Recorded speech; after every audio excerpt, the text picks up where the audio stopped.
Dimanche des Rameaux, on accueille Jésus par des acclamations, on accueille comme un roi. On crie Hosanna, mais pourtant très vite, tout bascule.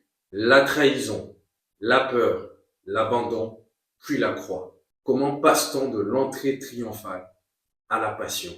L'évangile d'aujourd'hui est immense. Il nous fait entrer dans les heures les plus graves de la vie de Jésus. Nous passons de la Pâque au jardin de Gethsémani, de la trahison de Judas, du reniement de Pierre, du procès injuste à la crucifixion. C'est un évangile qui dévoile à la fois la fragilité des hommes et l'amour absolu pour Christ. Bonjour peuple de Dieu, aujourd'hui nous allons méditer l'évangile selon saint Matthieu, au chapitre 26. En ce temps-là, l'un des 12 nommé Judas Iscariote se rendit chez les grands prêtres et leur dit: Que voulez-vous me donner si je vous le livre? Ils lui remirent 30 pièces d'argent, et depuis, Judas cherchait une occasion favorable pour le livrer. Le premier jour de la fête des pains sans levain, les disciples s'approchèrent et dirent à Jésus: Où veux-tu que nous fassions les préparatifs pour manger la Pâque? Il leur dit: Allez à la ville chez un tel, et dites-lui, le maître te fait dire, mon temps est proche. C'est chez toi que je veux célébrer la Pâque avec mes disciples. Les disciples firent ce que Jésus leur avait prescrit, et ils préparèrent la Pâque. Le soir venu, Jésus se trouvait à table avec les 12. Pendant le repas, il déclara: Amen, je vous le dis, l'un de vous va me livrer. Profondément attristés, ils se mirent à lui demander chacun son tour: Serait-ce moi, Seigneur? Prenant la parole, il dit: Celui qui s'est servi au plat en même temps que moi, celui-là va me livrer. Le Fils de l'homme s'en va, comme il est écrit à son sujet. Mais malheureux celui par qui le Fils de l'homme est livré. Il vaudrait mieux pour lui qu'il ne soit pas né, cet homme-là. Judas, celui qui le livrait, prit la parole: Rabbi, serait-ce moi? Jésus lui répond: C'est toi-même qui l'as dit. Pendant le repas, Jésus, ayant pris du pain et prononcé la bénédiction, le rompit et le donnant à ses disciples, il dit: Prenez, mangez, ceci est mon corps. Puis, ayant pris une coupe et ayant rendu grâce, il la leur donna en disant: Buvez-en tous, car ceci est mon sang, le sang de l'alliance versé pour la multitude en rémission des péchés. Je vous le dis, désormais je ne boirai plus de ce fruit de la vigne, jusqu'au jour où je le boirai nouveau avec vous dans le royaume de mon Père. Après avoir chanté les psaumes, ils partirent pour le mont des Oliviers. Alors Jésus leur dit: Cette nuit, je serai pour vous tous une occasion de chute, car il est écrit, je frapperai le berger, et les brebis du troupeau seront dispersées. Mais une fois ressuscité, je vous précéderai en Galilée. Prenant la parole, Pierre lui dit: Si tous viennent à tomber à cause de toi, moi, je ne tomberai jamais. Jésus lui répondit: Amen, je te le dis, cette nuit même, avant que le coq chante, tu m'auras renié 3 fois. Pierre lui dit: Même si je dois mourir avec toi, je ne te renierai pas. Et tous les disciples dirent de même. Alors Jésus parvient avec eux à un domaine appelé Gethsémani et leur dit: Asseyez-vous ici, pendant que je vais là-bas pour prier. Il emmena Pierre ainsi que Jacques et Jean, les 2 fils de Zébédée, et il commença à ressentir tristesse et angoisse. Il leur dit alors: Mon âme est triste à en mourir. Restez ici et veillez avec moi. Allant un peu plus loin, il tomba face contre terre en priant, et il disait: Mon Père, s'il est possible que cette coupe passe loin de moi, cependant, non pas comme moi je veux, mais comme toi tu veux. Puis il revient vers ses disciples et les trouve endormis. Il dit à Pierre: Ainsi, vous n'avez pas eu la force de veiller seulement 1 heure avec moi. Veillez et priez pour ne pas entrer en tentation. L'esprit est ardent, mais la chair est faible. De nouveau, il s'éloigna et pria pour la 2e fois. Il disait: Mon Père, si cette coupe ne peut passer sans que je la boive, que ta volonté soit faite. Revenu près des disciples, de nouveau, il les trouva endormis, car leurs yeux étaient lourds de sommeil. Les laissant de nouveau, il s'éloigna et pria pour la 3e fois, en répétant les mêmes paroles. Alors, il revint vers les disciples et leur dit : Désormais, vous pouvez dormir et vous reposer. Voici qu'elle est proche, l'heure où le Fils de l'homme est livré aux mains des pécheurs. Levez-vous, allons, voici qu'il est proche celui qui me livre. Jésus parlait encore lorsque Judas, l'un des 12, arriva, et avec lui une grande foule armée d'épées et de bâtons, envoyés par les grands prêtres et les anciens du peuple. Celui qui le livrait leur avait donné un signe. Celui que j'embrasserai, c'est lui, arrêtez-le. Aussitôt, s'approchant de Jésus, il lui dit : Salut, Rabbi, et il l'embrassa. Jésus lui dit : Mon ami, ce que tu es venu faire, fais-le. Alors ils s'approchèrent, mirent la main sur Jésus et l'arrêtèrent. L'un de ceux qui étaient avec Jésus, portant la main à son épée, la tira, frappa le serviteur du grand prêtre et lui trancha l'oreille. Alors Jésus lui dit : Rentre ton épée, car tous ceux qui prennent l'épée périront par l'épée. Crois-tu que je ne puisse pas faire appel à mon Père ? Il mettrait aussitôt à ma disposition plus de 12 légions d'anges. Mais alors, comment s'accompliraient les Écritures selon lesquelles il faut qu'il en soit ainsi ? À ce moment-là, Jésus dit aux foules : Suis-je donc un bandit pour que vous ne soyez venus pour vous saisir de moi avec des épées et des bâtons ? Chaque jour dans le temple, j'étais assis en train d'enseigner et vous ne m'avez pas arrêté. Mais tout cela est arrivé pour que s'accomplissent les écrits des prophètes. Alors tous les disciples l'abandonnèrent et s'enfuirent. Ceux qui avaient arrêté Jésus l'emmenèrent devant Caïphe, le grand prêtre, chez qui s'étaient réunis les scribes et les anciens.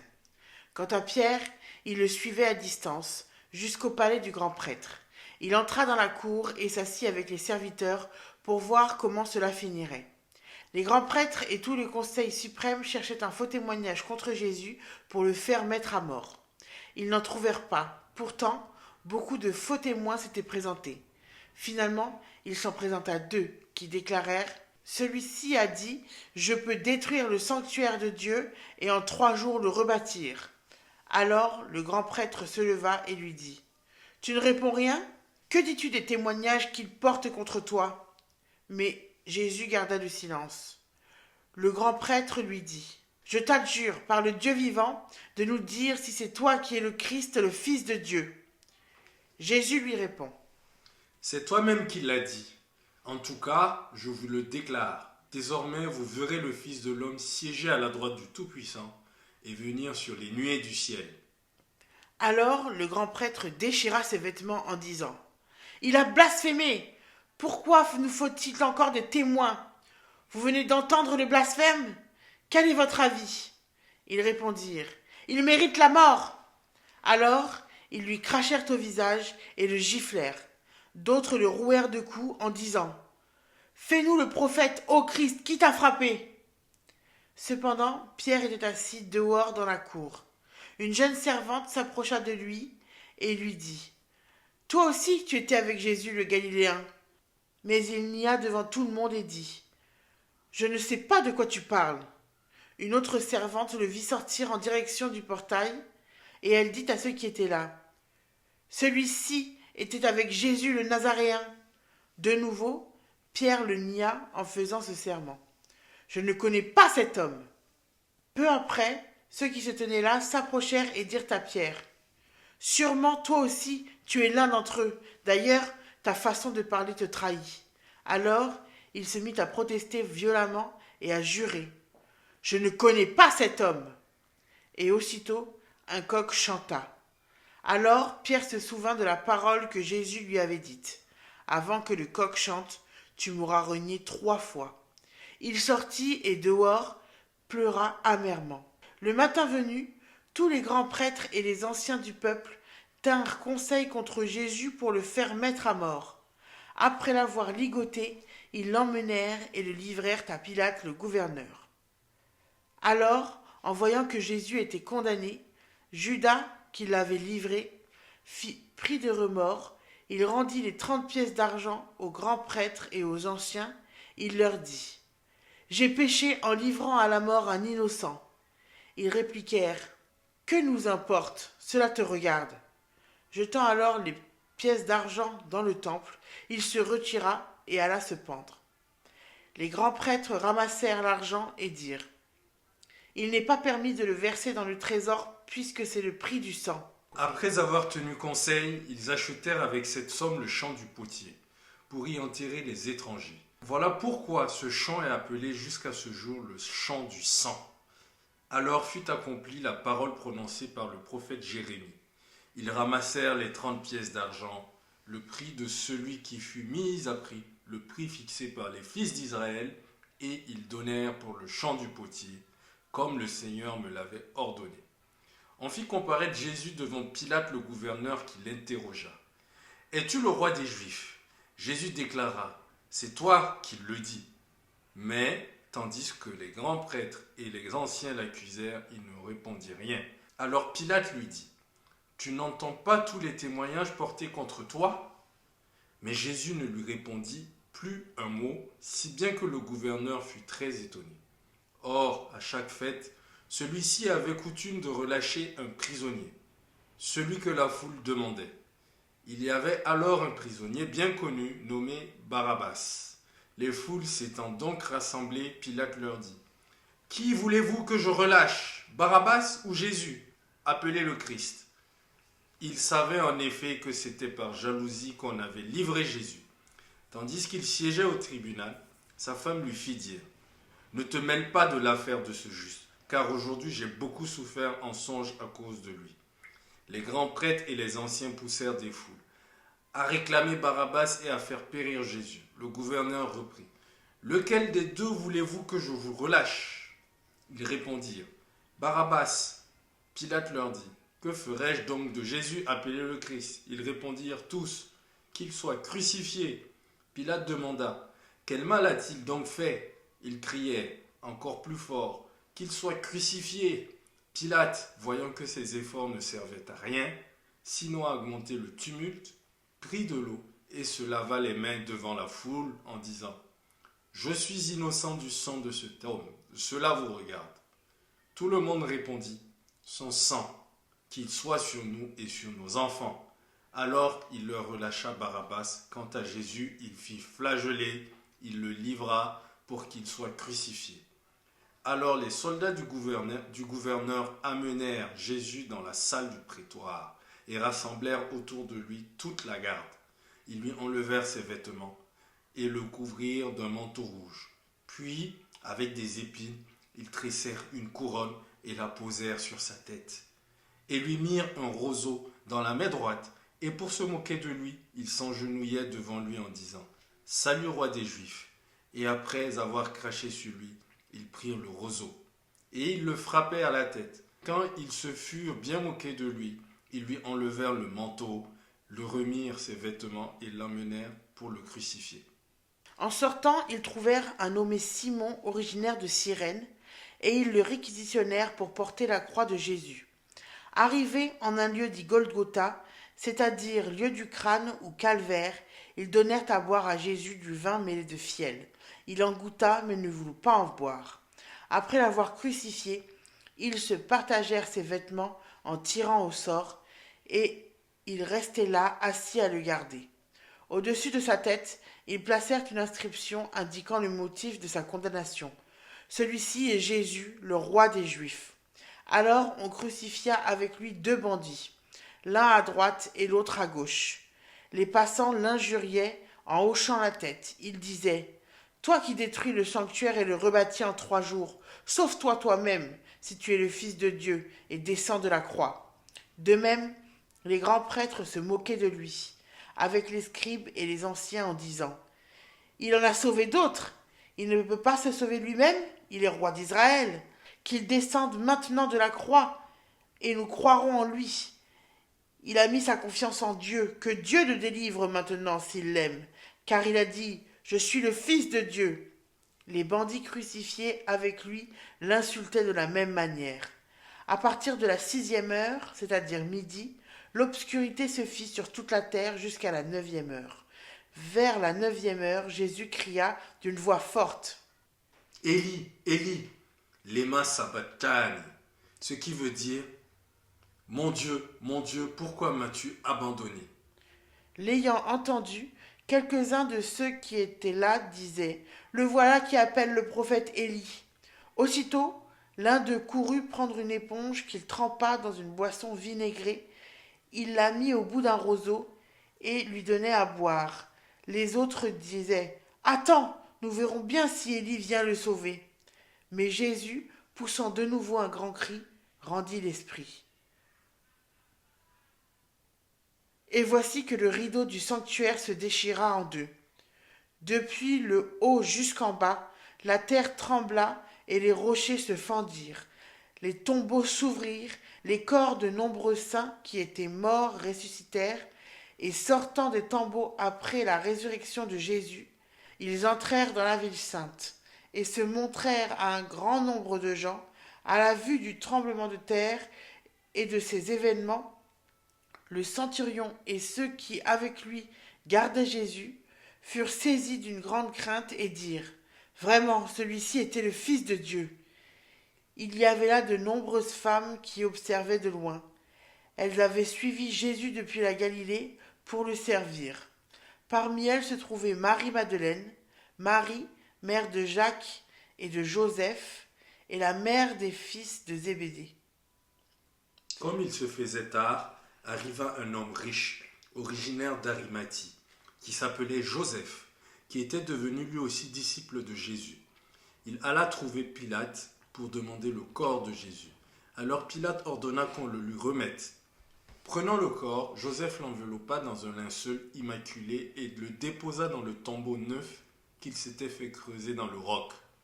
Puis il roula une grande pierre à l'entrée du tombeau et s'en alla. Or, Marie-Madeleine et l'autre Marie étaient là, assises en face du sépulcre. Le lendemain, après le jour de la préparation, les grands prêtres et les pharisiens s'assemblèrent chez Pilate en disant: Seigneur, nous nous sommes rappelés que cet imposteur a dit de son vivant: 3 jours après, je ressusciterai. Alors, donne l'ordre que le sépulcre soit surveillé jusqu'au 3e jour, de peur que ses disciples ne viennent voler le corps et ne disent au peuple: Il est ressuscité d'entre les morts. Cette dernière imposture serait pire que la première. Pilate leur déclara: Vous avez une garde. Allez, organisez la surveillance comme vous l'entendez. Ils partirent donc et assurèrent la surveillance du sépulcre en mettant les scellés sur la pierre et en y remplaçant la garde. Acclamons la parole de Dieu. Tout au long de la Passion, Jésus n'est jamais bouleversé par les événements. Il sait ce qui arrive. Il sait que Judas va le livrer, il sait que Pierre va le renier. Il sait que la coupe est proche, mais pourtant il avance. Il ne cherche pas la souffrance, mais il accepte de s'abandonner à la volonté du Père. À Gethsémani, cela devient très clair. Mon Père, s'il est possible que cette coupe passe loin de moi, cependant, non pas comme moi je veux, mais comme toi tu veux. Jésus ne subit pas simplement la passion, il s'offre. Autour de Jésus, les disciples ne sont pas glorieux. Judas trahit. Pierre promet puis renie. Les autres s'enfuient. Ils aiment Jésus, mais ils n'ont pas la force de tenir. Cela nous parle directement. Parce que nous aussi, nous voulons parfois être fidèles, mais nous découvrons notre faiblesse. La passion révèle la fragilité du cœur humain. À vue humaine, tout semble perdu. Faux témoignages, injustice, condamnation, moquerie, violence, croix. Mais en réalité, Dieu est à l'œuvre. Ce qui ressemble à une défaite devient le chemin du salut. Le Christ est humilié, mais il demeure roi. Il est crucifié, mais il sauve. Il est rejeté, mais il accomplit les Écritures. Le paradoxe du dimanche des Rameaux est là. Mais on acclame Jésus comme un roi. Puis on le livre à la mort, on chante Hosanna. Puis on entend qu'il soit crucifié. Mais au cœur de cette contradiction, une vérité demeure. Jésus va au bout de l'amour. Il ne sauve pas le monde par la force, il ne répond pas à la haine par la haine. Il se donne, il donne son corps, il verse son sang. Et dans cette offrande, il ouvre un chemin de salut pour chacun de nous. Cet évangile nous demande plus qu'une émotion. Il nous oblige à nous situer. Suis-je de ceux qui acclament seulement Jésus quand cela m'arrange, Suis-je de ceux qui le suivent de loin? Suis-je de ceux qui l'aiment mais qui reculent quand viennent l'épreuve? La passion nous met devant une question simple et radicale. Suis-je prêt à suivre Jésus jusqu'au bout? Pas seulement quand cela me plaît, pas seulement quand cela me rassure, mais aussi dans le silence, dans l'incompréhension, dans l'abandon total et confiant au Père. Le dimanche des rameaux n'est pas seulement l'entrée dans la semaine sainte. C'est une porte ouverte vers le Christ. Un cœur livré, un cœur fidèle, un cœur qui aime jusqu'à l'extrême. Aujourd'hui, le Christ ne nous demande pas d'être spectateurs de sa passion. Il nous demande d'entrer avec lui dans ce mystère et de nous laisser aimer. Prière. Tu es vraiment le roi qui vient au nom du Seigneur. Aujourd'hui, en ce dimanche des rameaux, tu entres à Jérusalem au milieu des acclamations de la foule. Tu mérites ma louange pour toutes les grandes choses que tu as faites et pour tout ce que tu fais encore dans ma vie. Apprends-moi à te suivre, non seulement dans l'enthousiasme, mais aussi dans la fidélité, quand le chemin devient plus sombre. Amen. Aujourd'hui, prends quelques minutes pour relire la Passion selon Saint Matthieu. Relis-la lentement, en regardant Jésus comme celui qui s'offre par amour pour toi. Et si cette parole te parle, partage-la autour de toi et abonne-toi à Voir et Moi pour marcher chaque jour avec la parole de Dieu.